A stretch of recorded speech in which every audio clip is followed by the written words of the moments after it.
Vinga, doncs comencem. Bon dia a tothom, bon dia a tots els que esteu per aquí, tots els que heu muntat paradeta, la gent de Sant Andreu del Palomar, la gent del Llibertari, la gent del Darull, tots els que heu vingut a fer possible aquesta tercera fira del llibre anarquista. Bé, sabeu que avui és el dia de la manifestació, per tant la cosa va com va, ens estem adaptant als temps i, com deies tu, la flotilla manda, no? La flotilla manda, així que ens adaptem. Podem començar amb aquesta primera presentació d'aquesta tercera fira del llibre anarquista. Sabeu que a la tarda hi haurà més presentacions, sabeu que demà a la plaça Les Palmeres, per aquí hi ha programes, demà a la plaça de les Palmeres hi haurà més presentacions de llibres. I aquest primer que presentarem avui és aquest, Anarquía para jóvenes, sí? De l'autor Carlos Taibo. Carlos, moltíssimes gràcies per estar aquí, de veritat. Gracias porque siempre que te hemos pedido que colabores, que nos acompañes, siempre estás ahí. O sea, incansable. I t'ho volem agrair des d'aquí. Bé, del Carlos Taibo és que jo crec que presentar-lo tots el coneixem molt ja. Eres muy conocido, Carlos. Si acaso pues pasa de la presentación, ¿no? Ya está. Pero mira, sí me gustaría resaltar que eres un tío muy comprometido con todo lo que es transformación social y con todo lo que es el ideario libertario. Y hostia, con tus libros nos hemos nutrido mucho, Carlos, y eso yo no quiero dejar de decírtelo. Así nos va. Pues podria ser. Bueno, senyors, com que em sembla que aquí l'important és avui escoltar el Taibo, li dono la paraula i quan ell acabi els micròfons estan oberts, aprofitem que són pocs, podem debatre, podem comentar la jugada. Sí? Doncs sense dir res més, Carlos, quan vulguis. Bueno, pues muchas gracias, Eva. ¿Se escucha bien? ¿Sí? Sí. Me acerca. Sí, me acerco, ¿verdad? Bueno. ¿Ahora se escucha mejor? Mejor, sí. Muchas gracias, Eva, por vuestra invitación. Azares de la Vida no había presentado este libro en Barcelona. Este libro tiene ya 9 meses, apareció en enero. Así que esta es una buena oportunidad para aprovecharla. Yo entiendo que cuando un libro titulado Anarquía para jóvenes se presenta en un recinto del mundo libertario como es este, la lógica más elemental sugiere que hay que poner el acento en lo de la anarquía en detrimento de lo de los jóvenes. Pero no es lo que he hecho en los últimos meses cuando me ha tocado presentar 3 capítulos. El primero y el más largo, las 3/4 partes, pretende responder al título. Refleja mi interpretación de lo que son hoy las tareas del mundo libertario y anarquista. Espero que con un lenguaje razonablemente asequible, aunque no estoy plenamente seguro. Bebe mal que bien y sé que me adentro en un terreno resbaladizo de una de las grandes versiones del pensamiento anarquista, el anarcocomunismo, y creo, en fin, que si tiene algún elemento singularizador es el hecho de que no es un texto complaciente. Cuando se redacta una obra que exhibe cierta dimensión de propaganda, y la propaganda es legítima, pues se tiende a ocultar los elementos dudosos que hay por detrás de aquello que es objeto de la propaganda. Yo no he actuado así, me parece que en el mundo libertario tenemos que ser claros a la hora de identificar nuestros problemas, nuestras carencias. El capítulo 3, sé que me he saltado el segundo, es un capítulo de conclusiones donde he colocado varias materias que me interesaban. Por ejemplo, ¿qué ocurre con la gente mayor, con los ancianos? Por ejemplo, el escenario planetario en el que estamos, que es un escenario de caos creciente, obedece al propósito del capital en el sentido de mejorar su posición, o por el contrario, es un indicador de las propias miserias del capital y de su incapacidad para resolver sus problemas. Ya sé que la discusión es muy amplia y no pretendo en modo alguno abordarla hoy. El capítulo 2, el que queda en medio, es un texto sobre cómo veo yo hoy la juventud. Y es un texto en el que se recogen experiencias personales, conocimientos socialmente más o menos asentados y el fruto de lecturas especializadas. Lo que voy a intentar en los próximos minutos es, mal que bien, resumiros ese capítulo segundo. Cuando he presentado el libro por ahí adelante, en este momento yo formulaba una encuesta encaminada a calibrar cuál era la edad de la gente que me escuchaba. Y debo poneros sobre aviso de una evidencia. La edad era distinta según el recinto.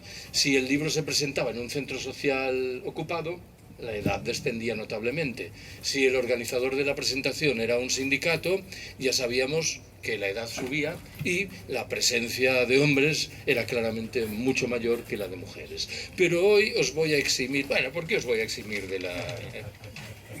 A ver, de quienes estáis aquí... ¿Quiénes tenéis 20 o menos años? Estás muy envejecido, ¿eh? No quiero que te lo tomes ahora. Entre 21 y 30. 1, 2, 3, Bueno. 4. Entre 31 y 40. Entre 41 y 50. 2. Entre 51 y 60. Vamos. Ya veo que hay gente que se quita años, pero no me importa. Entre 61 y 70. 1, 2, 3, como 5. 8, creo yo. Y más de 70. Los mejores. Los mejores. Los mejores. Bueno, consolados, si esto fuese un acto organizado por comisiones o UGT, hubiera empezado diciendo ¿quién tiene menos de 70 años? Ahí ¿no? está. Ni tan mal, quise decir, ¿no? Ni tan mal, Ni sí. tan mal. Bueno, primera observación que quiero haceros, y voy al grano. Todas y todos utilizamos generalizaciones, es inevitable. Debemos ser conscientes, sin embargo, de las limitaciones de lo que decimos cuando generalizamos. Os propongo un par de ejemplos. Yo he oído muchas veces que la gente joven no lee. Los datos estadísticos oficiales no invitan a ratificar esa conclusión, pero admito que por detrás hay una segunda pregunta: ¿qué es lo que leen? Y si partimos de la presunción del eco ingente que tienen youtubers e influencers, pues probablemente la certificación de que leen tampoco está llamada a llenarnos de contento. No es esto, sin embargo, lo que me interesa subrayar ahora. Por detrás de esa afirmación está la inferencia de que, por ejemplo, la gente de mi generación lee compulsivamente. No es así. Yo tengo muchos amigos que no leen nunca un libro. Esto quiere decir que conviene computarlo todo. Propongo el segundo ejemplo. Yo formo parte de la generación de los baby boomers, de los boomers. Y he oído muchas veces que somos gentes que nos hemos beneficiado de una situación muy próspera. Se dice: encontramos trabajo de manera rápida. El trabajo era razonablemente estable. Pudimos adquirir una vivienda en condiciones llevaderas. Si lo deseamos, formamos familias. ¿Esto puede predicarse de todos los integrantes de la generación del baby boomer? Con toda evidencia no. Pero de nuevo, no es esto lo que me interesa recordar ahora. Creo que lo que acabo de contar tenía contraprestaciones. Nacimos en el franquismo y la huella de la dictadura permanece en nuestra cabeza. El sistema educativo que padecimos no era particularmente edificante. Tuvimos déficits graves en materia de formación técnica.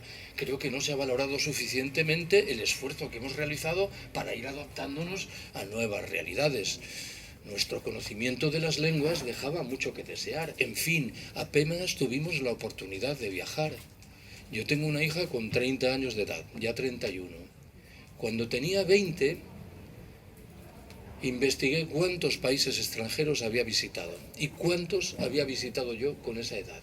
Yo con 20 años, como gallego, conocía el norte de Portugal. Creo que esto también conviene ponerlo en los platos de la balanza. Segunda observación que quiero haceros. Hace 30 años, en la década de 1990, los cursos en las universidades españolas duraban de octubre a mayo. Teníamos mucho tiempo. Y yo había adquirido el hábito de dedicar una hora al mes a una discusión pública del alumnado sobre materia que elegía el propio alumnado. En uno de esos cursos recuerdo vivamente que las primeras sesiones del año se vincularon con el eje izquierda-derecha. qué sé yo, el enésimo ataque norteamericano en el Oriente Próximo, el estado de la sanidad pública. Aunque yo oficiaba de moderador, era inevitable que me percatase de quién estaba en la izquierda y en la derecha, o al menos de lo que yo interpretaba que eran. En la segunda parte del curso, supongo que de nuevo en virtud de circunstancias azarosas, el alumnado decidió discutir sobre materias vinculadas con la moral individual. Qué sé yo, el aborto o las drogas. Y debo confesaros que salí con la cabeza como un bombo. ¿Por qué? Aunque exagero un poquito, aquellas personas que yo situaba en la izquierda en la primera parte del curso eran hiperconservadoras en la segunda. ¿Por qué? Creo que la explicación es fácil de hilvanar. Probablemente eran cristianos, que en la primera parte del curso blandían principios valores encaminados a contestar una intervención militar norteamericana en el Oriente Próximo, pero en la segunda bebían de la doctrina oficial de la Iglesia en lo que respecta, por ejemplo, al aborto. Decidí en aquel momento, y creo que he cumplido a rajatabla con esta regla, que había que suspender juicios firmes en lo que respecta a los jóvenes. Mi generación no respondía a ese tipo de conductas que estaba identificando. Tercera observación. Una materia recurrente de debate en esas discusiones era, como no, el derecho de autodeterminación. Yo pedía siempre 2 voluntarios o voluntarias que defendiesen posiciones enfrentadas. Y uno de esos años intervino un joven que defendió con singular empaque y emoción el derecho de autodeterminación. Cayeron inmediatamente sobre él de la mano de los argumentos nada sutiles que suele gastar el nacionalismo de Estado español. No olvidéis que estoy hablando de grupos de primero en una facultad de Derecho en una universidad pública en Madrid. Decidí que tenía que proporcionar respaldo psicológico a ese joven. ¿Y cuál no sería mi sorpresa cuando un par de semanas después se me acerca y me pide que intercambiemos los teléfonos y me dice que lo han designado delegado? Yo me quedé perplejo. Mi generación no hubiera actuado de esa manera. Hubiera operado sobre la base de sintonías ideológicas. Ojo con esto. Para explicar por qué esos jóvenes habían elegido delegado a alguien con quien ideológicamente no simpatizaban, uno puede invocar un código de liberalidad, de tolerancia. Creo que por detrás había más bien un código utilitario. Sabían quién era quien tenía la labia suficiente para defenderles, y los códigos ideológicos pasaban a segundo plano. Cuarta observación que quiero haceros. Me vais a permitir que recupere 2 recuerdos de un día muy significado, el 15 de mayo de 2011, el día en que emergió un movimiento que conocemos con el nombre de 15M. Yo acudí a la manifestación madrileña de convocatoria que partía de la Plaza de las Cibeles. Y recuerdo vivamente que mientras subía hacia la Puerta del Sol me encontré a un colega más o menos de mi edad y los dos, prácticamente al unísono, dijimos lo mismo. No conozco a nadie. Era una declaración interesante. Por primera vez había un sinfín de personas que no conocíamos y en la trastienda estaba el hecho de que éramos nosotros o nosotras quienes acudíamos a una manifestación convocada por la gente joven, frente a lo que solía ser habitual. Lo segundo que recuerdo es que en la semana anterior me habían pedido que dijese unas palabras en la Puerta del Sol al concluir esa manifestación. Y debo confesaros que acepté la invitación con muchas dudas. Al final lo hice porque me merecía confianza la persona que me transmitía la invitación. Cuando llegué a la Plaza de las Cibeles, mi temor era que lo que yo había preparado decir fuese en exceso radical. Pero al escuchar lo que salía por los altavoces del camión que encabezaba la manifestación, mi temor pasó a ser el contrario, que fuese demasiado moderado. El problema quedó resuelto en la Puerta del Sol. No se oía absolutamente nada, de tal forma que daba igual que fuese radical o moderado lo que dijese. Quinta observación. No sé cuántos años hace que se aplica en las universidades de los Estados miembros de la Unión Europea el llamado Plan de Bolonia. Unos 15, creo. La principal innovación pedagógica de Bolonia es la entronización de la figura de los seminarios. el profesorado se ve obligado a impartir seminarios, seminarios y seminarios, y el alumnado a padecerlos. Yo decidí de nuevo que el único uso razonable de ese tiempo consistía en organizar debates con el alumnado. No lo he dicho bien, debates del alumnado.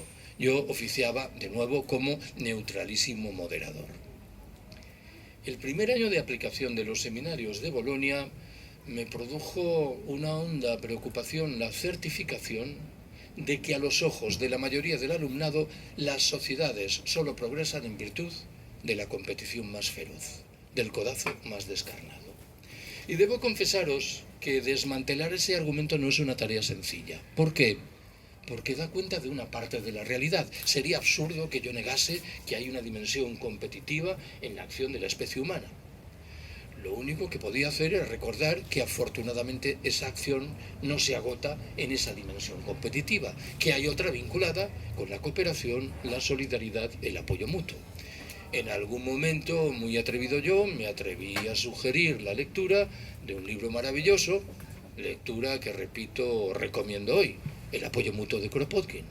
En esa obra, Kropotkin demuestra empíricamente que hay muy numerosos y muy consistentes ejemplos de especies animales que progresan a través de la cooperación y de la solidaridad, y no de resultas de la competición más feroz, del codazo más descarnado. No tiene nada que ver con lo que os estoy contando, pero no me resisto a relatarlo. Yo, en el primer año de aplicación de los seminarios de Bolonia, arrastraba un hábito poco saludable. Al final de cada seminario, grupos de 40 alumnos, primero de Derecho de una facultad en una universidad pública en Madrid, formulaba una pregunta que debía ser respondida a mano alzada. Durante toda una semana, mis diferentes grupos de seminarios discutieron sobre el franquismo.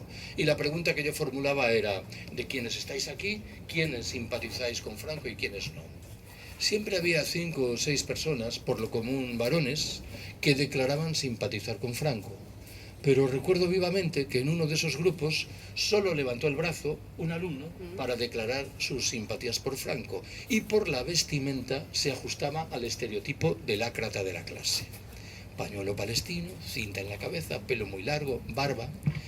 Y yo pensé, no lo pensé, pero queda bien que lo diga, que yo era víctima de un programa de cámara oculta a ver cómo reaccionaba. Y lo cierto es que reaccioné mal. Le dije: te estás descojonando de mí, ¿no? Y el pobre hombre se acogió a esa socorrida explicación sobre los numerosos pantanos que había construido Franco. No sé si sabéis que Franco en realidad no construyó ningún pantano, fueron albañiles, obreros. Ese día me tocaba a mi hija, la que he mencionado antes, que entonces tenía 15 años en casa, y yo estaba muy sojuzgado por el debate sobre el franquismo, y nada más llegar le digo: Anita, por cierto, ¿tú de Franco qué piensas? Fue muy rápida, dijo: era un hijo de la gran puta. Dice: bueno, pero ¿sabrás algo más? Y respondió: sí, que era el abuelo de una que concursa en Mira quién baila. Ojo, una respuesta que es un retrato cabal de toda una generación. La respuesta tenía un poco de retintín, dijeron: no me des la vara con esto.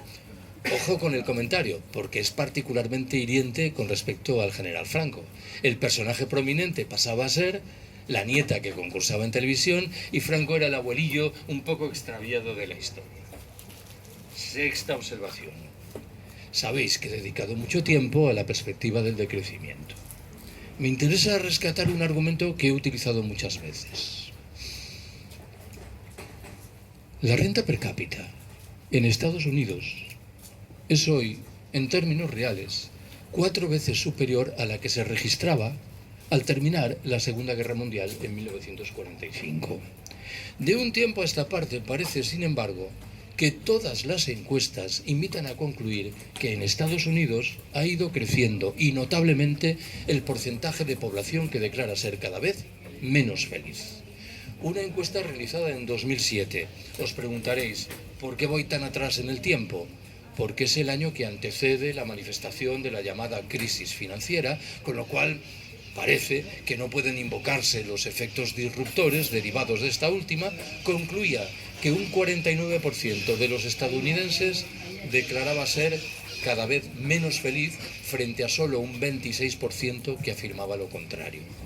Estamos obligados, parece, a preguntarnos por esta llamativa realidad, la de una sociedad que se ha beneficiado de un notable crecimiento económico desplegado durante décadas que ha incorporado maravillosas tecnologías teóricamente liberadoras, pero que no parece en condiciones de garantizar el bienestar de la mayoría de sus habitantes. Todo el mundo ha utilizado en alguna ocasión esa máxima que reza que el dinero no hace la felicidad. Administrémosla con mucha prudencia. Creo que en los estadios inferiores del desarrollo, la disposición de dinero, de recursos, claro que tiene que ver con nuestro bienestar. Si yo me estoy muriendo de hambre y empiezo a comer, hay un cambio sustancial y para bien en mi estilo de vida. Sobran, sin embargo, los motivos para argumentar que, dejados atrás esos estadios iniciales del desarrollo, el hiperconsumo al que a menudo nos entregamos en las sociedades opulentas es antes un indicador de malestar general que una señal de bienestar exultante. Lo digo de una manera más y a esto voy. En una sociedad como la nuestra, damos por descontado, desde mucho tiempo atrás, que cada nueva generación que entra vive mejor que las anteriores. Mi abuelo vivió mejor que mi bisabuelo. Mi padre vivió mejor que mi abuelo. Yo he vivido mejor que mi padre. ¿Estamos en condiciones de afirmar que los jóvenes que entran hoy en el mercado de trabajo van a vivir mejor que los integrantes de mi generación?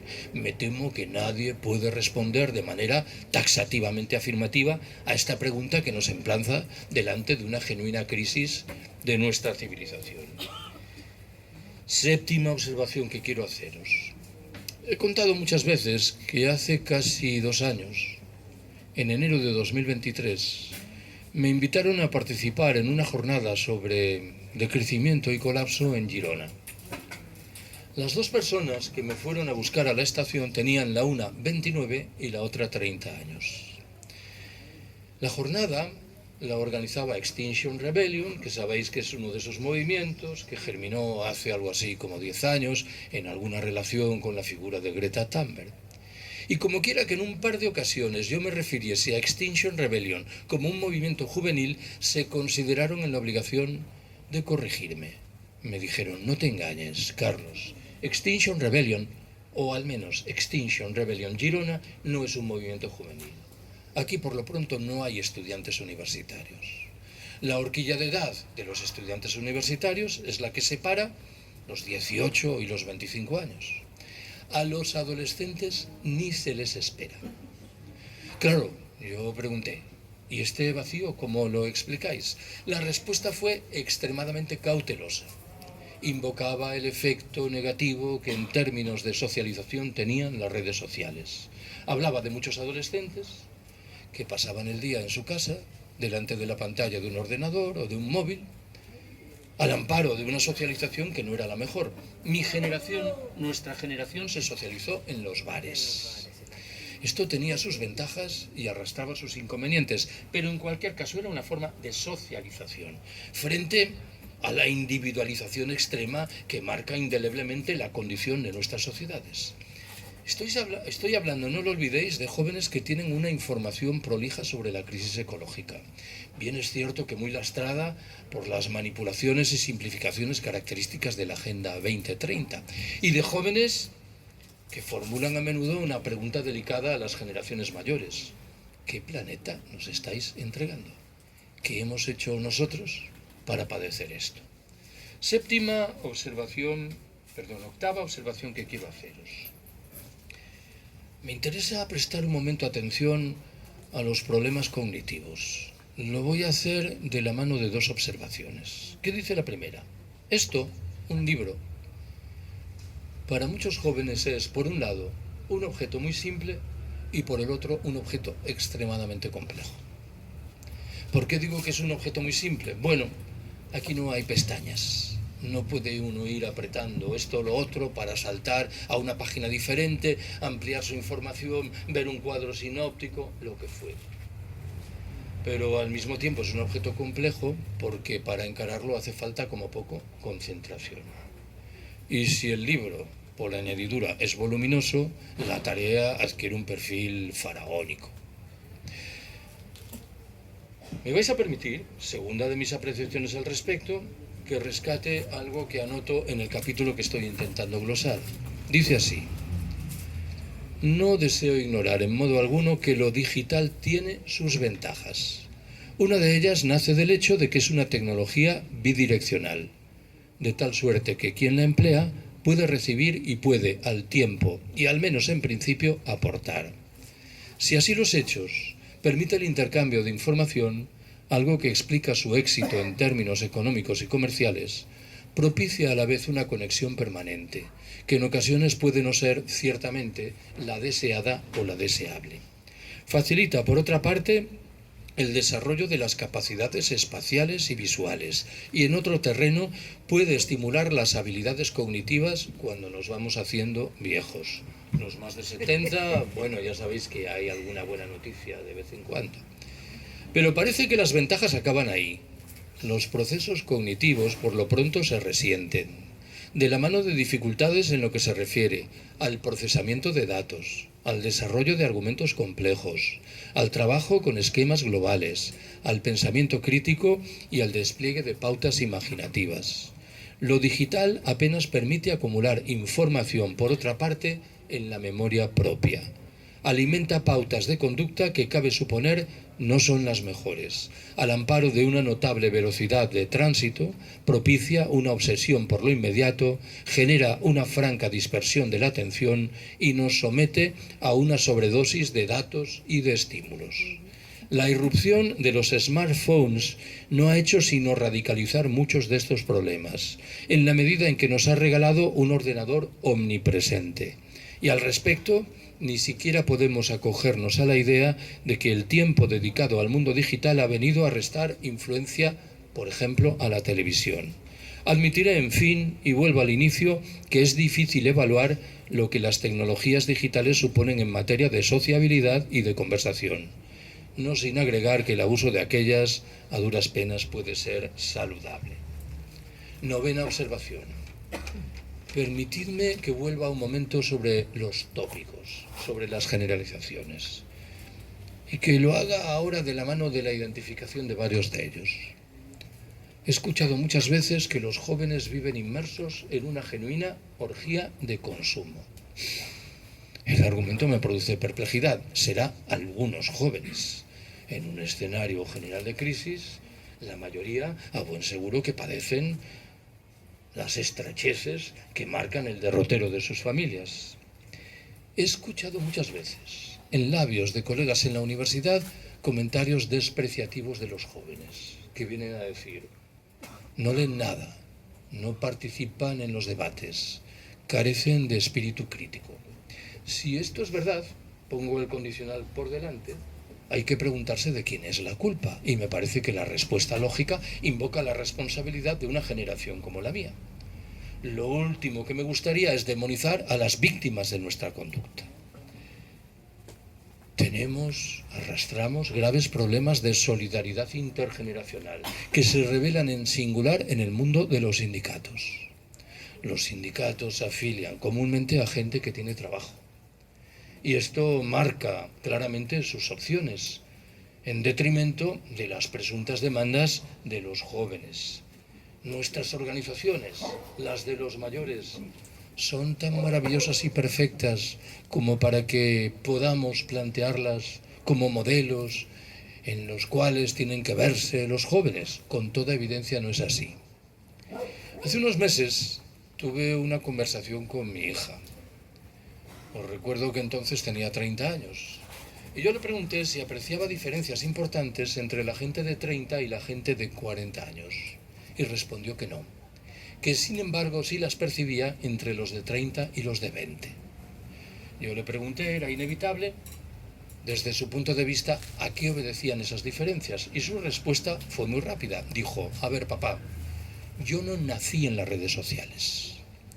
Yo me incorporé a las redes sociales cuando era un adolescente, cuando tenía 12, 14, 16 años.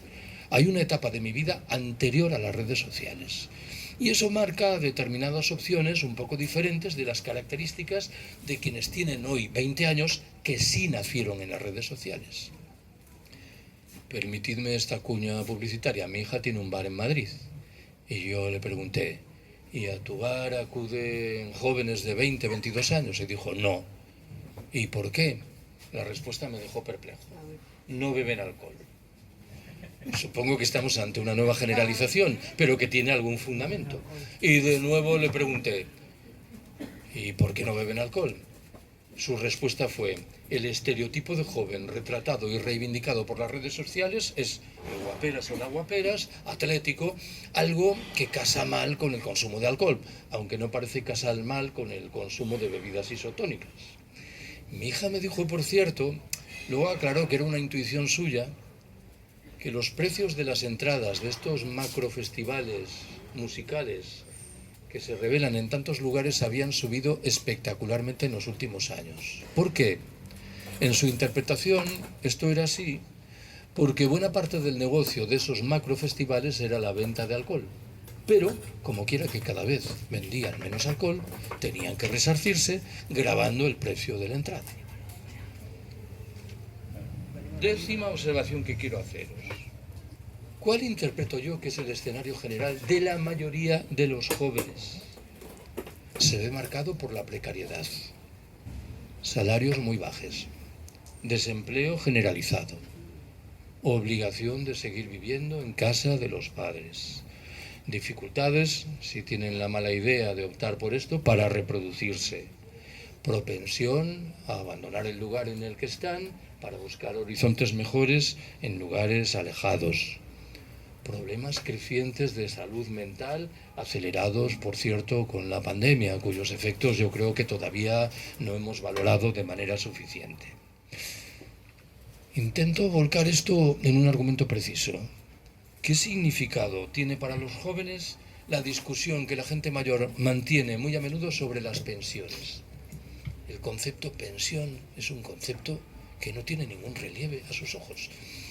Por cierto, que me hace gracia que se diga que el sistema de pensiones español es insostenible. Dentro de 30 años el número de cotizantes que se han hecho acreedores de una pensión va a ser tan reducido que no va a haber ningún problema en materia de sostenibilidad, permitidme la ironía. Y ojo que estamos hablando de un país del primer mundo.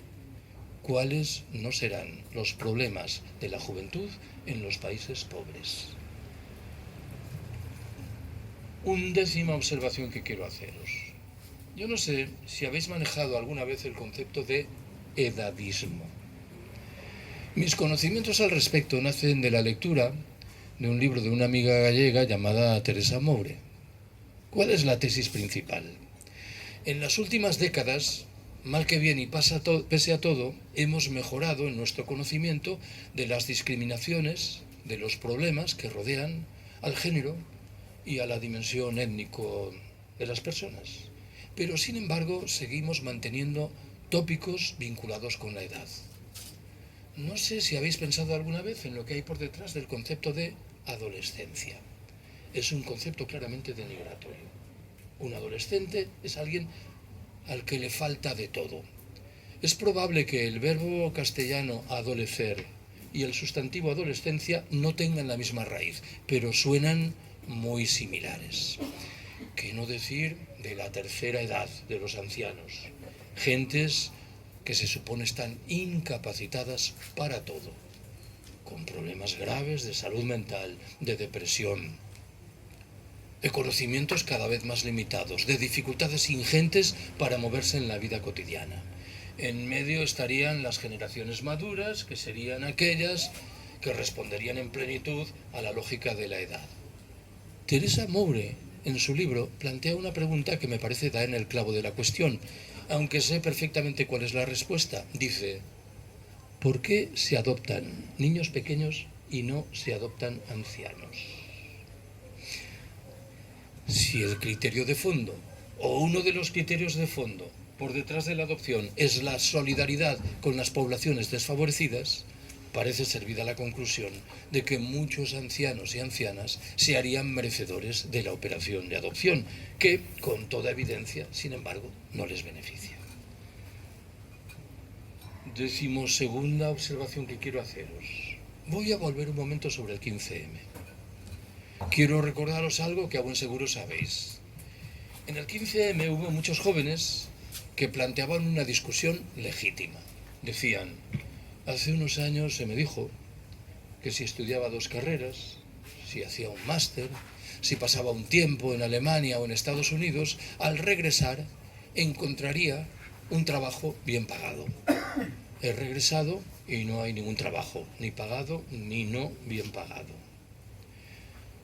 No quiero rebajar el vigor de esta queja, que era, lo subrayo, legítima, pero a menudo se veía acompañada de un tufillo meritocrático que no era muy saludable. ¿Qué invoca ahora esto de la meritocracia? Lo de la meritocracia viene a decirnos que si unas personas progresan en nuestra sociedad y otras se ven enfangadas, es por su culpa. Porque no han realizado los esfuerzos correspondientes, porque no son suficientemente inteligentes, porque no estaban en el lugar adecuado. Es una manera de ignorar, claro, que vivimos en sociedades lacerantemente desiguales. A efectos de progresar en el terreno convencional en la vida, no es lo mismo haber nacido en Madrid o en Barcelona que haberlo hecho en Bamako o en Bogotá. No es lo mismo ser hombre que ser mujer. No es lo mismo pertenecer a una familia acomodada que a una familia humilde. El discurso de la presidenta madrileña Isabel Díaz Ayuso es, por cierto, un discurso obscenamente meritocrático. Parece sobreentender que todas y todos tenemos las mismas posibilidades de progresar en la vida, ocultando la triste realidad de nuestras sociedades. 13ª y antepenúltima observación que quiero haceros. No me gustaría que de lo que os estoy contando se derivase la conclusión de que estoy diciendo que mi generación y las generaciones aledañas está configurada por un grupo de inútiles que no merecen ningún tipo de respeto. Las cosas son afortunadamente más complejas. Voy a proponeros un ejemplo de lo que quiero decir. Hace algo menos de un año me invitaron a dar una charla en Zaragoza. Y un par de horas antes quedé con una mujer, 37 años, que estaba haciendo una tesis sobre el 15M. Y en el transcurso de nuestra conversación, en un momento determinado, me explicó que unos meses antes había llevado a una sobrina suya de 19 años a una charla mía en un pueblo del Pirineo Oscense. Y agregó que su sobrina quedó fascinada. Ojo, no soy tan vanidoso para pensar que había quedado fascinada con mi charla. Creo que había quedado fascinada con el concepto charla. Esto que estamos haciendo ahora, y que nos puede parecer tan anticuado, tan poco adaptado a las necesidades objetivas del mundo en el que estamos, tiene sus ventajas. ¿Por qué esa fascinación? Se me ocurre proponer 3 explicaciones. La primera subraya que en esa charla no había de por medio ninguna parafernalia tecnológica. En el mejor de los casos habría un micrófono, pero creo que esto no computa. Para gentes que están acostumbradas a concluir que el acceso a los conocimientos reclama el concurso de una pantalla de un ordenador, de una tablet o de un móvil, esto era una innovación. Hace años pedí un libro francés contra el PowerPoint.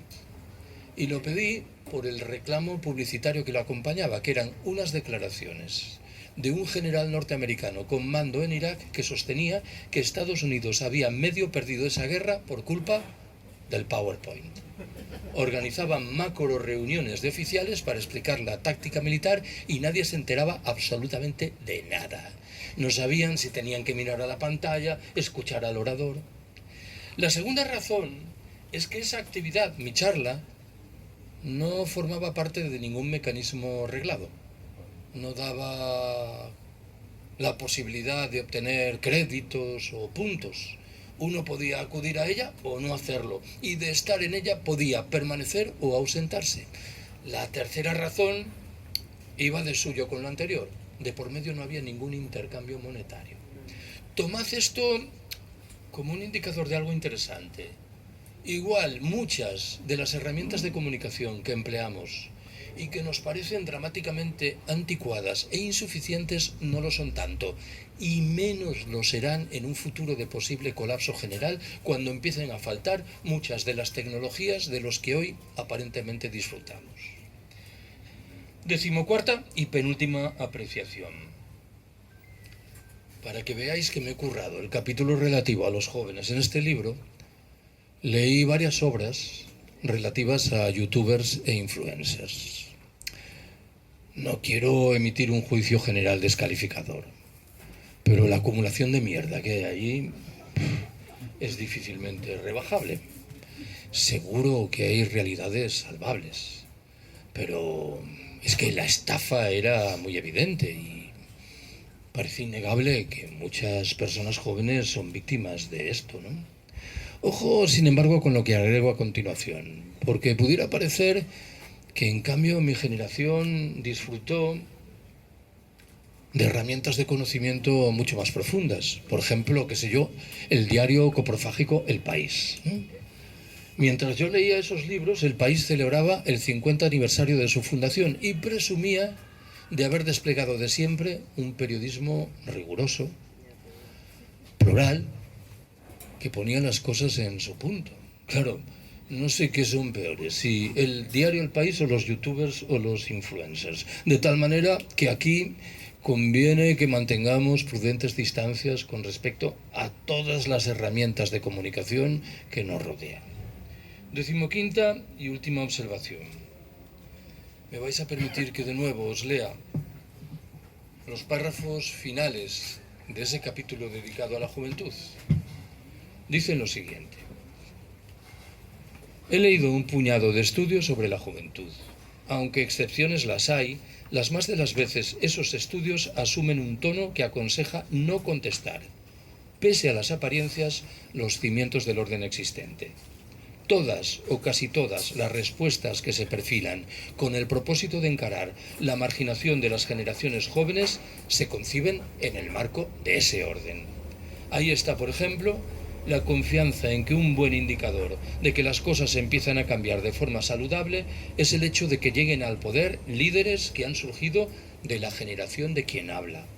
La fórmula en algo me recuerda a un discurso similar abrazado por determinadas modulaciones del feminismo que se contentan con reivindicar que las mujeres alcancen, en pie de igualdad, las mismas cuotas de poder que los hombres, sin contestar un ápice la desigualdad general que marca indeleblemente nuestras sociedades.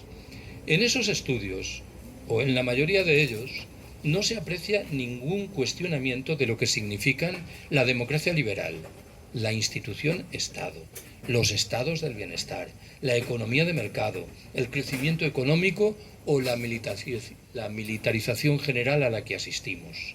Se asume sin más y, por ejemplo, que votar es bueno y que los líderes son necesarios, mientras la certificación de que existe una desafección ante el sistema no invita a considerar si la reacción correspondiente obedece a un patrón autoritario o a uno antiautoritario. Las fórmulas aplicadas me traen a la memoria los proyectos de Naciones Unidas que se proponían acabar con el hambre en el mundo sin cuestionar en modo alguno los planes de ajuste del Fondo Monetario Internacional. Pareciera como si tuviésemos conocimiento, sin margen para la duda, de lo que es bueno, de lo que nos conviene, de tal forma que todo lo demás se ordenase en torno a ello. Sabemos también, por cierto, lo que debe suscitar nuestra atención y lo que no. Frente a la preocupación muy común entre politólogos y sociólogos por lo que hay que perfilar para que los jóvenes se integren en plenitud, creo que es más interesante determinar qué hay que hacer para que no se integren en modo alguno.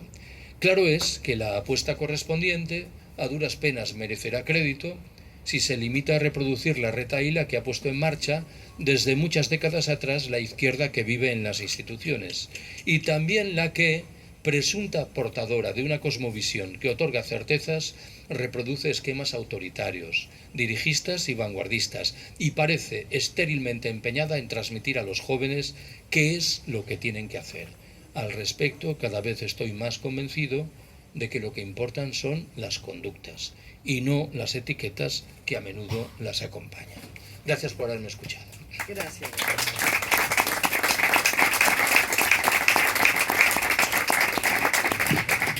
Gràcies a ti, Carlos. Moltes gràcies.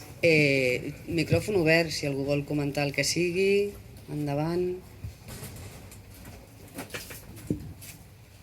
¿No? Sí. Digas, digas. De aquí, ¿vale? Sí, creo que sí, que no hace falta. Muy interesante. Yo he estado reflexionando sobre lo que veamos pasar, sobre todo en los países pobres del sur global, donde hay insurrecciones, mal llamadas insurrecciones, pues al final no logran lo que se puede soñar que pueden lograr, pero por ejemplo han pasado cosas en Indonesia o en Nepal, o siempre pasan, ahora está pasando en Marruecos o en Ecuador, y se ve que están lideradas por jóvenes, y se habla de generación Z, de esta generación. Y la reflexión que hago yo es que se ve mucho, también en África pasan estos acontecimientos, estas movilizaciones, afuera de Europa. Pero en Europa lo que yo he notado es que la activación, la movilización de mi generación es sobre todo en el dogma no violento. Hay oleadas de movilizaciones, de movimientos más o menos organizados, que pero quieren permanecer en un nivel de no arriesgarse más de lo que sería en realidad necesario arriesgar para lograr algo. Porque lo que yo he notado es que estos también he participado, acaban con derrotas. Esto era un poco la reflexión.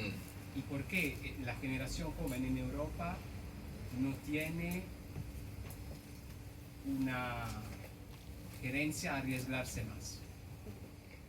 Bueno, tú sabes cuál es la respuesta principal, porque son sociedades en las cuales la población es muy acomodaticia, tiene razonablemente satisfechas la mayoría de sus necesidades y, por decirlo así, si se arriesgase estaría jugando con esos privilegios. No sucede lo mismo en muchos de los recintos de los países del sur. Antes hablábamos de esto y es una cuestión vital que de mi lado no consigue ofrecer ninguna respuesta convincente. En realidad, nuestra lógica de movilización se concreta en un fenómeno: manifestaciones. Y el poder estatuido sabe que puede lidiar cómodamente con las manifestaciones. Esto creo que el que más y el que menos lo sabe. Y sospecho que en el fondo las manifestaciones son una forma de aplacar nuestra mala conciencia. Estamos haciendo algo, no nos quedamos en casa, protestamos. En esas manifestaciones, por cierto, hay muchísimos jóvenes, muchos más que los que había antes, ¿no? Y esto es un dato interesante, pero yo entiendo que tienes razón. Claro, aquí uno de los elementos que hay que colocar sobre la mesa es el viejo concepto libertario de la acción directa. Pero las estrategias de acción directa son extremadamente livianas en la sociedad en la que estamos viviendo. No sé si habrá que esperar a que nuestro estado de desesperación alcance cotas inigualables para que la conducta cambie, ¿no? Pero en fin, hay una manera de sacar una conclusión saludable de lo que has contado. Igual esos jóvenes, y no tan jóvenes, de los países del sur, acaban por revolver el planeta de manera suficiente como para que incluso aquí las cosas empiecen a cambiar. Yo creo que en buena parte de mi trabajo desde hace años está esta idea general, ¿no?, de que lo que llevan en la cabeza muchos habitantes de los países del sur se vincula muy a menudo con culturas precapitalistas mucho menos corroídas por la lógica del consumo, la competitividad, la productividad, de tal manera que hay ahí un horizonte de revuelta mucho más razonable en términos de eficacia que el que corresponde a nuestras cabezas adormiladas y corroídas por los valores miserables de nuestras sociedades. Yo lo he dicho muchas veces, y sé que el argumento es en exceso provocador, pero quienes asesinan palestinos en Gaza no son los soldados israelíes, somos nosotras. Es nuestro modo de vida, nuestros privilegios, que nos aconsejan, claro, protestar ante lo que es ignominioso, pero al mismo tiempo mantenemos la mirada en una suerte de defensa de esos privilegios a los que no queremos renunciar.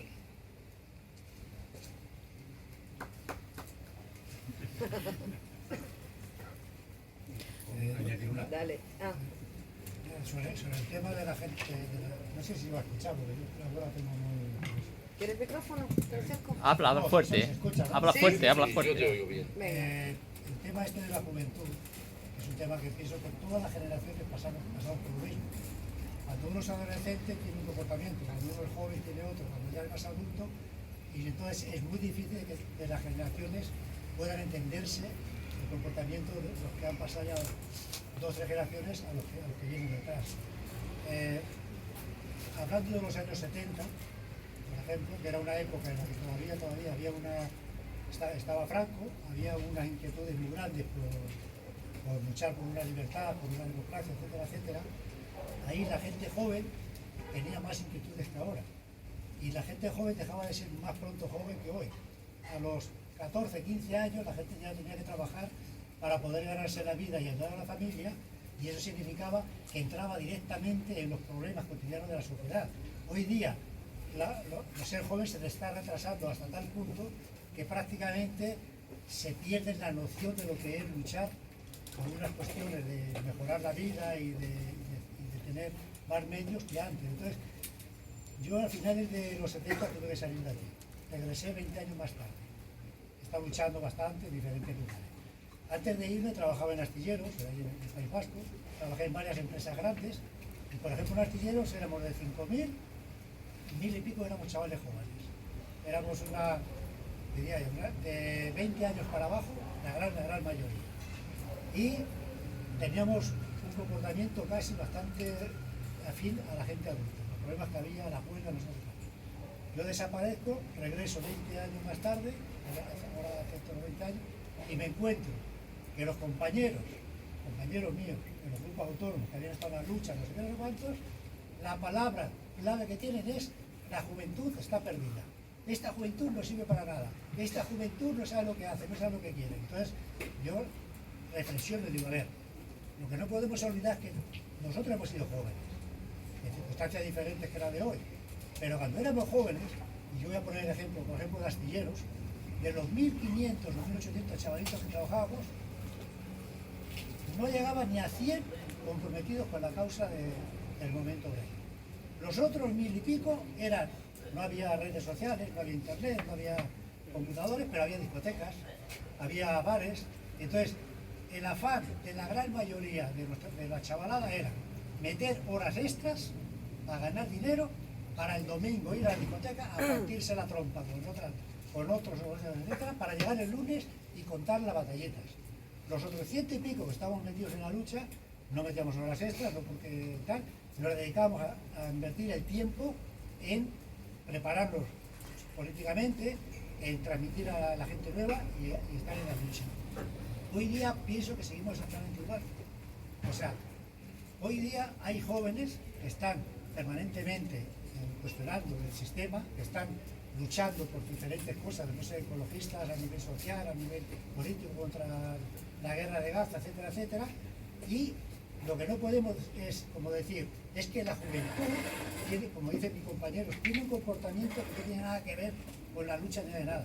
O sea, siempre hay una minoría, y hoy día sigue siendo una minoría dentro de la juventud, que tiene inquietudes y que están luchando dentro de los medios y las circunstancias en las que viven.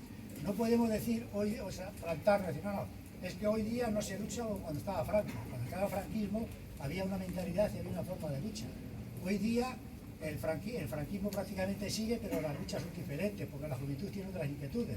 Vamos a ver de aquí a 5 o 10 años, cuando venga la extrema derecha tipo Argentina o tipo Estados Unidos, y empiece a apretar la tuerca, muchos jóvenes de los que hoy día pienso que están un poco en la labia, que no tienen mucho que decir, capaz que abren los ojos y empiezan a tener otra respuesta. Entonces, la juventud siempre que le toca vivir en su época, pienso que una minoría es la que está ahí siempre llevando adelante la lucha, y cuando vengan los momentos claves es cuando está para responder. A ver, hago alguna observación, estoy de acuerdo con lo que dices. En un momento determinado, cuando te escuchaba, me vino a la memoria una anécdota que contaba un catedrático de ciencia política de aquí de Bellaterra. La contaba con mucha más gracia que yo.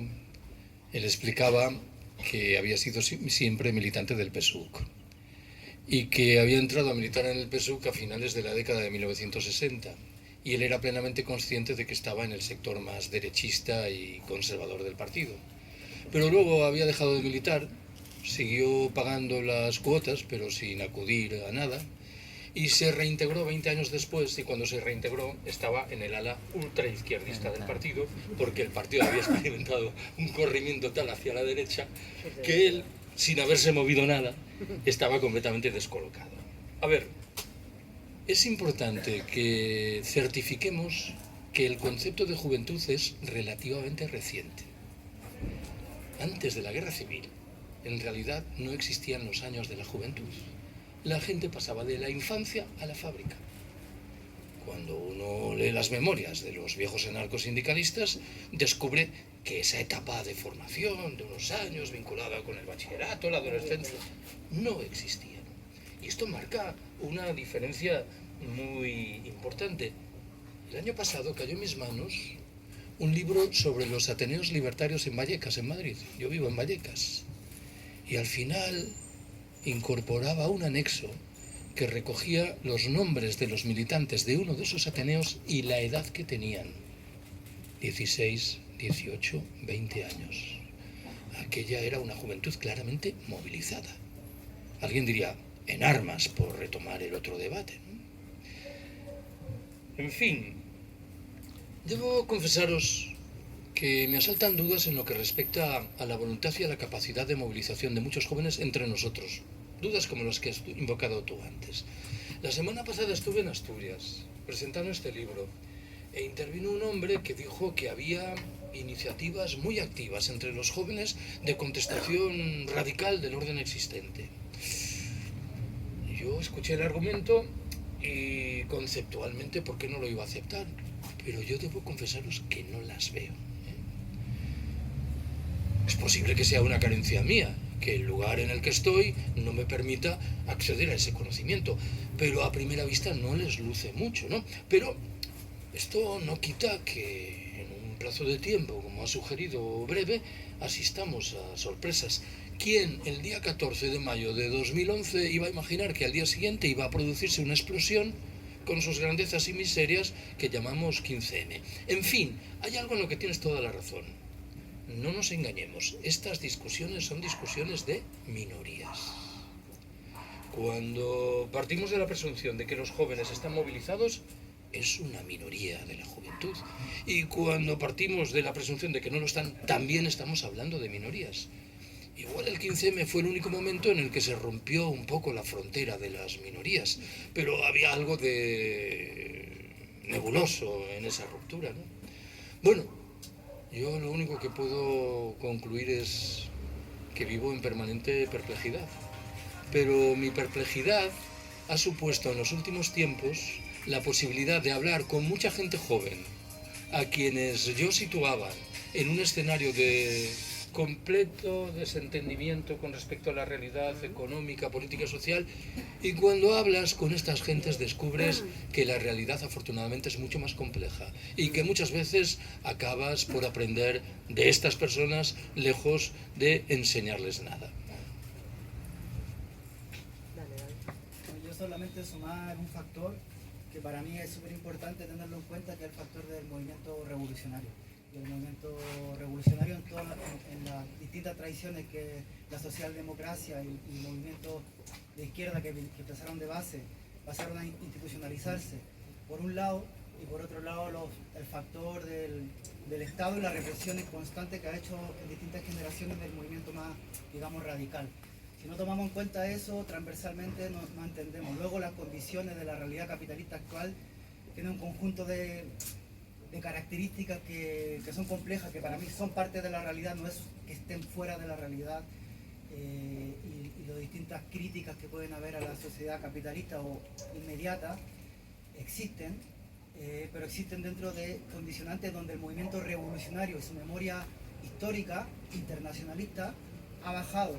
Y quizá esa disputa con la socialdemocracia, con la institucionalización, con una respuesta concreta a la avanzada del Estado, son importantes tomarlo en cuenta y tomar en cuenta esos lugares, porque finalmente yo no creo que exista como un tema generacional solo, como un elemento de las condiciones capitalistas nuevas, sino que existe que dentro del proceso de la memoria histórica de la lucha revolucionaria y de la perspectiva nuestra, que son las perspectivas anarquistas, es complicado posicionarse desde ahí. Y eso, obviamente hay una sensibilidad social, que esa sensibilidad social yo creo que nadie en el mundo, muy poca gente en el mundo dice que este mundo está bien, pero nuestras perspectivas no están, no están lo suficientemente como podrían estar. ¿Y por qué no están lo suficientemente? Hay múltiples causas, múltiples factores. Y uno de los factores, entre tantos factores que hay, es que realmente hay una invisibilización de nuestros discursos, propio también de nuestra responsabilidad, pero también hay una invisibilización a propósito de parte del Estado y de los movimientos de izquierda hacia nuestros discursos. Tú vas hacia cualquier sitio donde la izquierda predomina y lamentablemente los discursos anarquistas o disputan o se invisibilizan. Entonces, para mí es súper importante tomar en cuenta esos factores para tomar sobre la mesa que las posturas revolucionarias y lo que implica en la actualidad y con todos los factores de la actualidad, pongamos sobre la mesa como qué es lo urgente que tenemos que hacer a nivel internacionalista, a nivel de diferentes generaciones y a nivel de la gente que se posiciona desde ese lugar, desde sus distintos proyectos, sea en la acción directa o sea en la autodefensa o la construcción de comunidades anticapitalistas, cuáles son las urgencias que tenemos en la actualidad. Y creo que en ese sentido la juventud simplemente es resultado de algo mucho más grande, que es cómo nuestros discursos han sido invisibilizados, reprimidos. Tampoco victimizo, también hay mucho de zancadilla interna, o sea, también hay mucho de avanzar y nos pegamos nuestra zancadilla interna, pero también creo que también sumaría ese factor, sumaría simplemente ese factor. Bueno, creo que voy a decir lo mismo de otra manera, de la mano de tres observaciones. Uno de nuestros problemas principales es que el Estado ya no precisa utilizar la violencia como lo necesitaba antes. Sus mecanismos de control sutil de nuestras cabezas, de nuestras conductas, son tan eficientes que a duras penas conseguimos resistir frente a ellos. Segundo, nuestras respuestas en términos revolucionarios son insuficientes, esto lo sabemos. Y son insuficientes en virtud del escenario en el que estamos, de la represión, pero tú has hecho bien en recordarlo también de resultas de los vicios que arrastramos en nuestra conducta. Por ejemplo, un sectarismo extremo. Yo antes hablaba aquí con este amigo Florentino, no Florentino Pérez, Florentino de Florencia, y recordaba que pareciera como que hay gentes que resuelven todos los problemas reivindicando la revolución internacional. Y yo, claro, me quedo perplejo, ¿no? Recuerdo hace unos meses una mesa redonda en Madrid y una de las personas que participaban dijo: lo que tenemos que hacer es la revolución internacional y dejarnos de zarandajas. Claro, bueno. Tercero, el hecho de que buena parte de las respuestas obedecen a un modelo clásicamente autoritario de la izquierda tradicional. No pienso en la izquierda que vive en las instituciones, sino izquierda que pasa por ser revolucionaria y está en su derecho de autocalificarse como tal, pero que reproduce toda la vulgata del leninismo, del estalinismo autoritario, jerarquizado. ¿Esto tiene remedio? Bueno, yo he dicho muchas veces que hay un concepto que empleaban con profusión nuestros abuelos y abuelas, anarquistas y anarcosindicalistas, que creo que merece ser recuperado, en el buen entendido de que tuvo muchos significados diferentes, alguno de ellos un poco abstruso. Me refiero a lo que llamaban la propaganda por el hecho. ¿Qué interpreto yo que nos estaban diciendo? Nos estaban diciendo: está bien organizar actos como estos, publicar libros, convocar manifestaciones y concentraciones, pero lo más interesante que podemos hacer consiste en intentar llevar a la práctica de la realidad económica y social nuestras ideas, en demostrar que es posible hacer las cosas de manera diferente.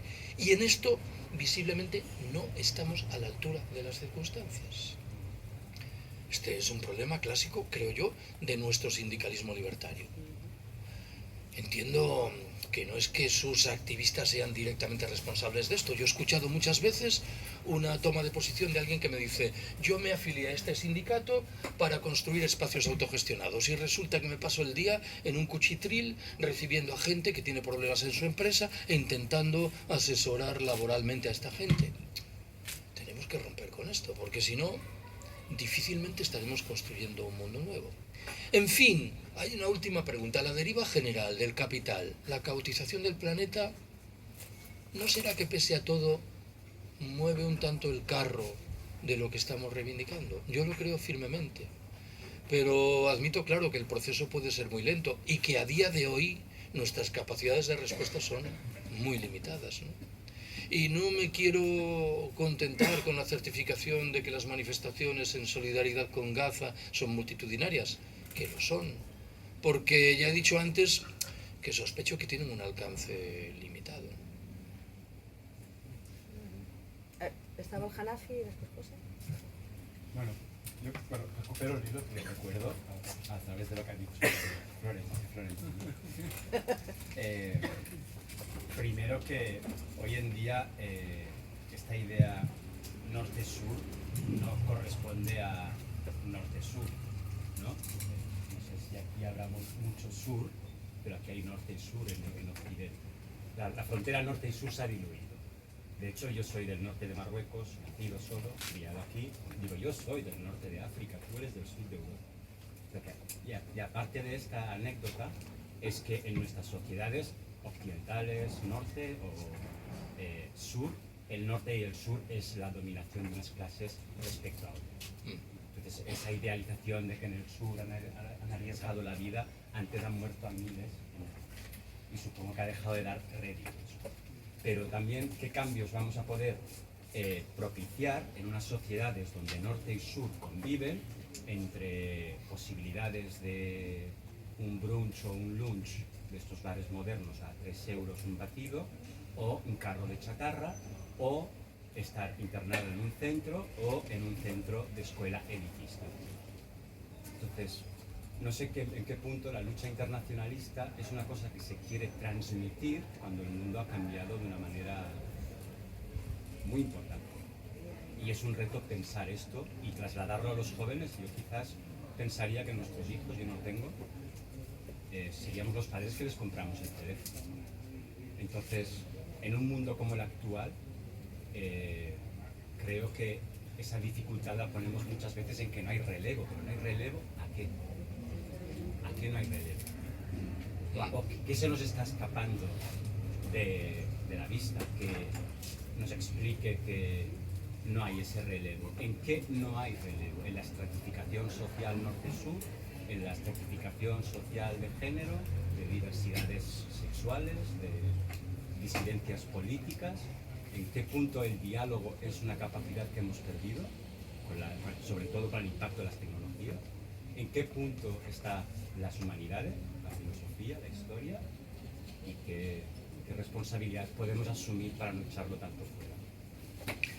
Bueno, has planteado en primer lugar una discusión legítima. Claro que hay un sur en el norte y un norte en el sur. Pero ojo, los conceptos siguen manteniendo su peso. Cuando yo identifico movimientos de vocación revolucionaria, no es casualidad que todos ellos aparezcan al sur de determinada línea geográfica.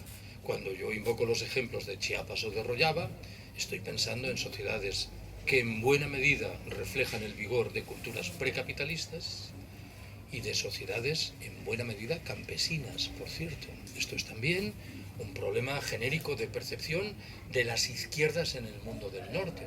Pareciera como si fueran herederas de determinada cosmovisión característica del más maduro, que aconsejaba despreciar a los campesinos como un grupo humano siempre retrógrado y reaccionario. La realidad afortunadamente es más compleja, ¿no? Por eso digo que hay que mantener. Estoy de acuerdo con las preguntas que formulas y ya me gustaría tener alguna respuesta convincente para ellas. ¿No hay relevo en qué? Yo creo que el espíritu de lo que has planteado es una llamada de atención sobre qué es aquello de lo que podemos presumir las generaciones mayores, que nos invita a concluir que los jóvenes deben sentirse irresistiblemente atraídos por lo que estamos haciendo. Bueno, pues obviamente no hay nada. Yo dije antes, tenemos que meditar en la condición de nuestras organizaciones, sin fustigarnos permanentemente, pero es obvio que esas organizaciones tienen un carácter muy limitado. No solo eso, hay que plantear qué es lo del diálogo intergeneracional. Yo muchas veces Me veo un poco molesto cuando escucho cómo gentes de mi generación se preguntan qué es lo que tenemos que hacer para atraer a los jóvenes a nuestras organizaciones. Pero me gustaría que los jóvenes también se preguntasen qué es lo que tenemos que hacer para atraer a los ancianos a nuestros centros sociales ocupados. Por ejemplo, y el ejemplo no es menor, si los ancianos, o muchos de ellos, seguimos hablando de minorías, desembolcasen en esos centros sociales, podrían abrir por la mañana y no unas horas por la tarde. Habría un caudal de conocimientos interesantes para gentes que además encontrarían un aire que hoy muy a menudo no tienen. Por eso dije antes que en el capítulo final de conclusiones del libro hay un texto sobre los ancianos. A mí me parece que esta es una discusión tan legítima como la otra. Pero si no somos capaces de asumir un ejercicio de autocrítica consistente, vamos a ir mal. Los últimos días, no sé por qué, me da por señalar que tenemos dos grandes tareas por delante. Una, barrer nuestra propia casa, antes que darle lecciones a los demás de lo que tienen que hacer. La segunda, no mirar a nadie por encima del hombro. Que este es un problema muy general en el mundo libertario. Lo de los anarcotestosterónicos, que van pensando que todos los demás están cargados de deficiencias y que sin embargo en su caso hay una doctrina asentada que merece ser administrada casi militarmente. Bueno, pues yo prefiero arrinconar la doctrina y poner, lo dije al final de mi charla, por delante las prácticas. Era José. Recuerdo un párrafo de Cortázar que decía, que hablaba de la sucesión de las generaciones, y decía, nada que ver los 20 con los 40, con los 60, pero además él lo explicaba de una manera que parecía que los cambios se sucedían de forma exponencial. Bueno, mi compañera es psicoanalista y a menudo por las noches pues comentamos casos y tal, y bueno, realmente refiere casos, ¿no? Que dices, hostia, es que esta gente es ya de otro planeta, o sea, no tiene nada que ver con nosotros. Ha habido ahí, claro, a la misma vez que hablamos de un colapso civilizatorio, etcétera, ahí se está produciendo también un cambio de paradigma, y realmente quizás se está produciendo también un cambio en la subjetividad. Quizá el debate no estaría mal pensarlo también un poco desde ahí, porque esos cambios que se están produciendo en la generación joven no solo se producen en la generación joven, sino en todas las generaciones, quizá de manera más acusada respecto a los que han crecido ya directamente en ese entorno de las nuevas tecnologías, pero sí que parece que la globalización, la implementación de las nuevas tecnologías, el discurso científico, el no discurso capitalista de no hay límite y tal, y la propia neuroplasticidad, ¿no?, del cerebro para adaptarse a todos esos cambios, pues están produciendo unos cambios en la mente, en la psicología, pero también a un nivel más profundo, a un nivel neuronal y tal. Y bueno, ¿qué está ocurriendo ahí? A lo mejor el debate está más bien en qué está pasando ahí, que a lo mejor nos despistamos un poco si nos centramos en generaciones, ¿no? Porque eso nos está ocurriendo a todos. Y bueno, creo que es muy importante pensar qué está ocurriendo, ¿no? Ya empezamos a tener alguna perspectiva, ¿no? Es verdad que todos estos cambios se han sucedido muy rápido y tal, pero ya sí que tenemos alguna perspectiva, ¿no? Para quien más que menos se pregunta, bueno, sí, las nuevas tecnologías nos están ofreciendo toda una serie de ventajas, pero ya hay quien se empieza a preguntar, pero bueno, ¿y las desventajas, no? Bueno, retrocediendo un poco, las calculadoras nos permitieron apretar una tecla y que saliera ahí el resultado, pero con ello hemos perdido también, no sé, antes estaban los camareros que estaban 20 en una mesa y el tío se hacía la cuenta de cabeza. Eso lo hemos perdido. ¿Y cuántas cosas no estamos perdiendo con las nuevas tecnologías a la misma vez que ganamos otras? Pero en definitiva, que se está transformando la conciencia individual y la conciencia colectiva. Todo eso se está transformando y pienso que es importante que reflexionemos sobre eso, sobre todo si queremos incidir, ¿no? De hecho, si nos perdemos eso, creo que estamos perdiendo algo importante. A ver, hago dos observaciones. La primera, a manera de broma. Mi madre falleció hace 7 años con 95 y tenía una memoria elefantiásica. Yo pasé por un desprendimiento de retina hace como 15 años y la semana anterior a la operación estuve en su casa inmovilizado y muy aburrido. Y una tarde le dije, mamá, cuéntame tus recuerdos de la época de la República y de la Guerra Civil. Y su reacción inicial fue, ay, Carleños, hace tanto tiempo, no me acuerdo de nada.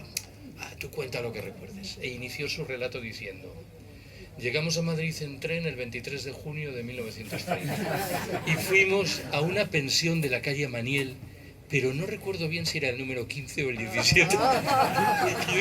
Yo no me acuerdo de lo que hice ayer y esta mujer estaba muy jodida, en cama, ciega y sorda. Y yo le decía, no te aburres, mamá. Y dice, no, yo imagino que estoy entrando en Lugo y voy viéndolas.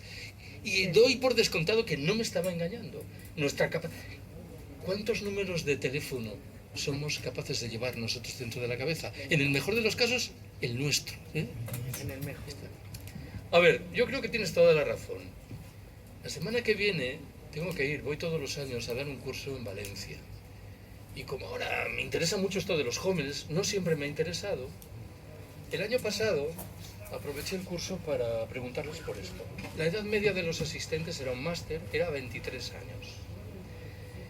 Y parecían... ¿En la universidad? En la universidad. Y daban... Bueno, por un lado parecían tener un conocimiento prolijo de las miserias derivadas de las redes sociales. Perdón. Parecían tener un conocimiento prolijo de las miserias derivadas de las redes sociales y al mismo tiempo asumían claramente que iban a poder dejar atrás esas miserias. A mí no me pareció tan evidente. Y no me pareció tan evidente porque dudase de sus capacidades, sino porque dudo de las mías. Estamos hablando, yo lo he dicho antes, de cómo quienes tienen 20 años han nacido en las redes sociales y están ahí colgados. Pero los demás, ¿es que no arrastramos ninguna dependencia con respecto a las redes sociales? Claro que la arrastramos. Y nuestra cabeza, en efecto, ha experimentado cambios que son tanto más inquietantes cuanto que no solemos ser conscientes. Yo no sé si has leído este libro francés sobre el cretino digital. El propio término ya es muy llamativo. Os recomiendo que lo leáis. Está traducido al castellano. Me parece que da cuenta de cómo no somos conscientes de en qué medida nuestra cabeza ha sido reseteada y no precisamente de manera saludable. Ya sé que alguien dirá, todo es negativo en las redes sociales. Bueno, pues por supuesto que no, ¿eh? Pero la mecánica general, y no estoy asumiendo ninguna tesis conspiratoria, es que han sido claramente empleadas en provecho de un proyecto de desmovilización, de atontamiento de las cabezas. Y eso que este argumento que acabo de utilizar ahora, debo confesaros que no me deja muy satisfecho, porque yo creo que muy a menudo damos por descontado que el sistema es mucho más inteligente de lo que realmente es. Y yo doy por descontado, antes bien, que el capitalismo no es un sistema omnipresente, omnisciente y omnipotente. Permitidme que emplee un argumento para andar por casa, pero a mí me sirve. Aquí hay, pese a todo, bastante gente joven, pero la mayoría hemos pasado por la férula de un empresario privado. Y creo que la mayoría hemos tenido la oportunidad de señalar que nuestro jefe era un imbécil terminal. Era un imbécil terminal en lo que respecta a sus intereses, no a los nuestros. Si supiera explotarnos mejor, nos habría explotado mejor. ¿Cómo podría ser que un sistema que es el producto de la suma de un sinfín de imbéciles terminales, sin embargo, fuera un prodigio de racionalidad y de eficacia? Yo creo que no lo es. Con lo cual, sospecho que incluso en esto de las redes sociales, determinadas dimensiones acabarán por escaparse. Yo quería hacer una pregunta en el contexto histórico que vivimos y que nos depara, ¿no? Es decir, así como el planeta después de la Primera Guerra Mundial se encontró como estaba, la crisis del 29, después de la Segunda Guerra Mundial y después la caída del muro de Berlín, por decirlo de alguna manera, en estos 3 años yo creo que la burbuja de propaganda se ha roto y en Occidente nos hemos dado cuenta de que la historia va por otro lado. ¿Cómo ves tú un poco lo que ahora van anunciando como el futuro, el siglo de la humillación europea que nos deparará los próximos años. En el sentido de que nos espera un futuro bastante negro. ¿Cómo lo verás? No solamente en la juventud, sino en todas las generaciones. Me parece evidente que nos espera un futuro negro. Yo he pensado alguna vez que si un periodista hubiera salido a la calle en 1980 aquí en Barcelona y hubiera preguntado a la gente cómo veía el futuro, habría escuchado todas las versiones. Pero muchas de ellas serían relativamente optimistas. Hoy, pues hay que ser muy tonto para no percatarse de que las cosas van mal. Ha menguado sensiblemente, de cualquier modo, nuestra capacidad de predecir el futuro. Yo he pensado en alguna ocasión en una figura que probablemente existe, la de alguien que en 1985 hubiese entrado en estado de coma y saliese del coma 40 años después y le pusiesen delante la primera plana de un periódico. No entendería nada, absolutamente nada. Y doy por descontado, no creo equivocarme, que si los hechos han experimentado una aceleración espectacular en las 4 últimas décadas, la aceleración va a ser todavía mayor en las que vienen. Por eso igual es casi preferible tener más de 70 años. Igual ¿No? Hace años, y sé que no estoy respondiendo a tu pregunta sobre Europa, pero Europa cada vez me importa menos. Hace años cayó en mis manos un artículo, no recuerdo ni el autor ni la revista, que llamaba la atención sobre una tesis provocadora. Más o menos decía: los pronósticos que Marx y Engels formularon en la segunda mitad del siglo XIX sobre la presunta conducta del proletariado en Alemania, en Francia, en Inglaterra, demostraron ser manifiestamente equivocados. El proletariado no hizo la revolución que Marx y Engels auguraban. No vaya a ser, sin embargo, que 150 años después, cuando el proletariado como clase va desapareciendo en casi todo el planeta, mientras se acumula en cantidades formidables en las grandes ciudades de la costa, China, del Pacífico, en condiciones que recuerdan poderosamente a las de la Europa de la segunda mitad del siglo XIX, la plusvalía absoluta, la explotación más extrema, la ausencia de derechos laborales y sindicales, el proletariado chino acometa la revolución que no asumieron los proletariados alemán, francés o inglés. Permitidme que subraye que no me interesa tanto el rigor del pronóstico, sino el hecho de que revela nuestra zozobra. Este argumento, utilizado hace 20 años, hubiera provocado sonrisa, diciendo, pobre hombre. Y hoy lo escuchamos y decimos, pues no vaya a ser verdad lo que dice este buen señor.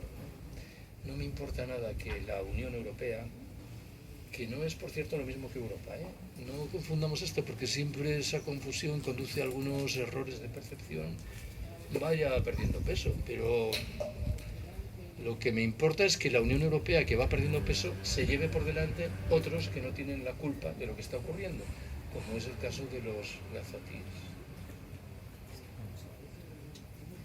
Bueno, no sé si la última. Bueno, Alaisa, volies comentar alguna cosa i ho tancaríem aquí? Bueno, sí, una mica. Vinga, i ho tanquem aquí, si us sembla, ¿eh? Vale, no, yo después de escuchar todo, yo no entraría mucho en el tema tecnológico porque me pierdo y no vamos a ninguna parte. Lo que sí, como he escuchado un abanico muy general de generaciones, sí me gustaría comentar que en España, aquí en Barcelona principalmente, tenemos una losa muy importante sobre lo que representan las generaciones y aquellas que fueron capaces de hacer realmente una revolución, porque yo soy de los que considero que aquí sí hubo una revolución y después podemos discutir cuántos días o cuántos meses o lo que fuera. Pero como aquella generación del 36, que tenía 18, 19, 15 años, cómo fueron capaces de construir esa revolución, ¿no? Y cómo ellos entendían que eran el ombligo de esa revolución, ¿no? Y por eso fueron capaces de desarrollarla, ¿no?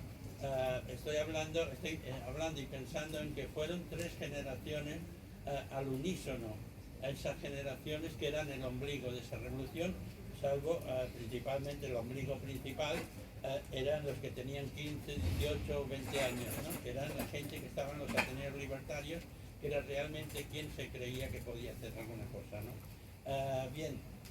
Digo esto porque eso para nosotros ha representado bueno, una losa importante, porque bueno, fue un acontecimiento importante que después no hemos sabido o nos creemos herederos de aquella historia y bueno, no hemos tenido capacidad, ni tan siquiera en los años 70, que nos creíamos que éramos otra vez la misma generación, nos dijeron, sois los mismos, hemos vuelto, no sé qué, somos los mismos, pero no era verdad, no éramos los mismos, todo y que intentábamos interrelacionar todas las generaciones que teníamos por delante y por detrás, ¿no? Bueno, esto es lo que pasa y creo que pasa aquí en Europa, que creo que pasa, que es difícil, pasa por diferentes motivos que tú has apuntado más de uno, en el sentido de que hoy estamos disfrutando de un bienestar social que en aquel momento no tenían ningún tipo de prestación, se lo tenían que buscar la vida a cada momento, todas estas historias, ¿no? Como puede estar pasando hoy en día en otros lugares de África, Asia o en América, donde puede estar pasando y donde espero que algún día alguien reaccione, ¿no? De todas maneras, bueno, hubieron 2 guerras mundiales en 20 años y hemos llevado un ciclo de un montón de años que aquí no ha pasado nada en ese sentido de las guerras. Ahora tenemos tenemos una en Gaza y tenemos una en Ucrania y seguramente muchos de los gobiernos europeos están deseando de que aquí también pase algo. Están deseando provocar para que aquí haya una guerra, ¿no? Y creo que tienen ganas, más de un gobierno de Europa creo que tienen ganas de estas historias, ¿no? Bien, yo lo que digo es que lo que no hay que obcecarse en que sea esta generación de aquí, de Barcelona, de Madrid o de Florencia o de Roma, que son los que tienen que hacer la revolución, sino ser competitivos, ser agresivos o lo que haga falta y cuestionar muchas cosas, pero sí tener el foco o tener la visión de, yo qué sé, lo que está pasando en Sudán o lo que está pasando en Indonesia, en fin, todas estas historias, ¿no? Y que no tenemos que ser nosotros los que hagamos una nueva revolución.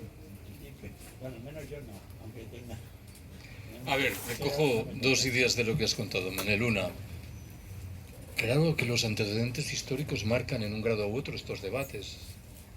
El otro día cayó en mis manos un cuadro que reflejaba cuál era el origen nacional estatal de los integrantes de la flotilla. Y era muy curioso cómo de la Europa del Este prácticamente no había nadie.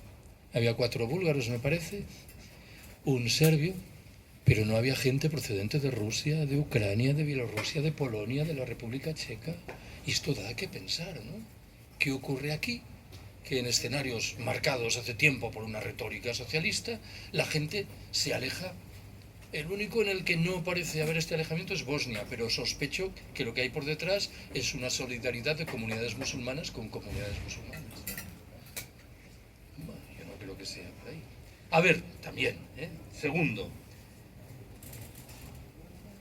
no tiene mucho que ver con lo que has dicho, pero cuando te escuchaba, me ha recordado que esa gente, esas 3 generaciones que aquí hicieron una revolución, no miraban a nadie por encima del hombro. ¿Por qué? Porque eran los que de siempre eran mirados por encima del hombro por los demás.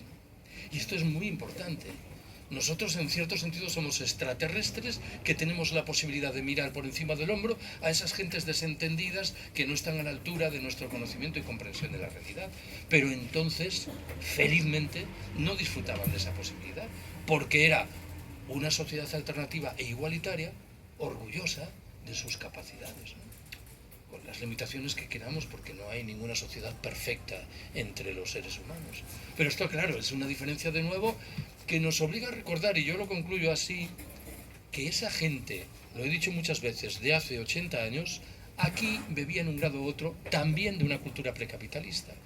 Creo que la fascinación que el movimiento libertario anterior a la guerra civil sigue provocando tiene mucho que ver con el hecho de que la mayoría de sus integrantes procedían del mundo rural o eran hijos o nietos de gentes originarias del mundo rural, con lo cual conservaban indemnes las prácticas de autogestión, de trabajo colectivo, de apoyo mutuo solidario, que procedían de ese mundo rural.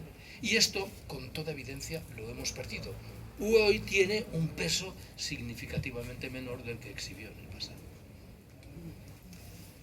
Molt bé, doncs, interessant debat, com sempre, Taibo. Veig que van sortint plats, vol dir que el dinar ja s'ha començat a servir. Si us sembla, hi ha tauletes per aquí, podem continuar xerrant i a la tarda més presentacions. Salut! Tenéis aquí algunos ejemplares del libro y de alguno más, así que si me aligeráis el viaje de vuelta a Madrid os estaré eternamente agradecido. Son todos a 10, ¿eh?